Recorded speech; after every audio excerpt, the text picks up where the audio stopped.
1971 পাক বাহিনীর বিরুদ্ধে অস্ত্র ধরেছিল কারা? আমাদের দেশের মূর্খ যারা ছিলেন তারা, এই আনপার গাওয়ার লেখাপড়া জানান তারাই তো নাকি। সেখানে সব ছিল মূর্খ, ট্রেনিং করায়া যুদ্ধে নিয়ে গেছেন, মুক্তিবাহিনী নাম দিছেন। আচ্ছা ঠিক আছে, 2026 বর্তমান চলতেছে। এভাবে যদি আমাদের দেশ এগোয় তাহলে কি হবে? আমাদের দেশের যুব সমাজ সব নষ্ট। এখন যদি আমাদের দেশের বিরুদ্ধে কোনো দেশ যদি যুদ্ধ ঘোষণা করে, আমাদের তো পারমাণবিক নেই, আমাদের উপায় একটাই, লাঠি সোডারে নামতে হবে।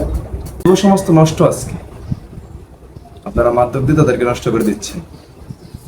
প্রত্যেকটা আপনি গড়ে এবারেছে 80% যুবক দেখবেন সব নষ্ট হয়ে গেছে।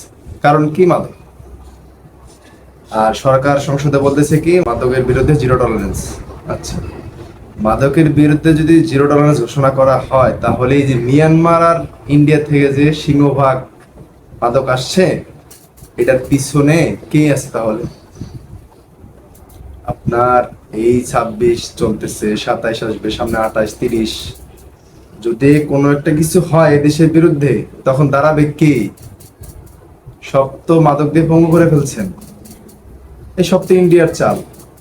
আপনারা তো বুঝবেন না ভাই, কি বলবো এখন।